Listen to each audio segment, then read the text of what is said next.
વડોદરાના કરજણ અને શિનોરમાં વરસેલા કમોસમી વરસાદે ખેડૂતોને પાયમાલ કર્યા। વાવાઝોડા અને વરસાદને કારણે મકાઈ અને એરંડાના પાકમાં ઘણું નુકસાન થયું।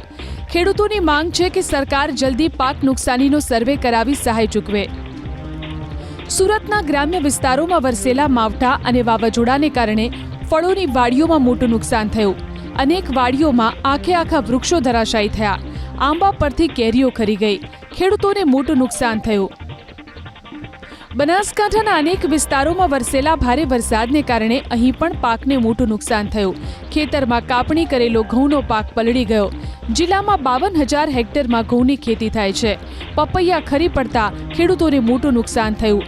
બટાકા, વરિયાળી સહિતનો પાક પણ બરબાદ થયો। અમરેલી જિલ્લામાં કમોસમી વરસાદને કારણે થયેલી પાક નુકસાનીને લઈ ખેડૂત આગેવાન રાજુ કરપડાની આગેવાનીમાં ખેડૂતો કલેક્ટર કચેરીએ પહોંચ્યા। પાકને થયેલા નુકસાનનું વળતર ચૂકવવા તેમણે કલેક્ટરને આવેદન આપ્યું। મુખ્યમંત્રી અને કૃષિ મંત્રીને સંબોધીને તેમણે આ આવેદન આપ્યું। તો જૂનાગઢ જિલ્લાના વંથલીમાં પણ કમોસમી વરસાદે ખેડૂતોને રડાવ્યા।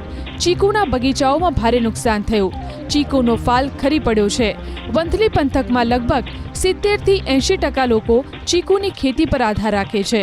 ત્યારે હવે ખેડૂતો સહાયની માંગ કરી રહ્યા છે।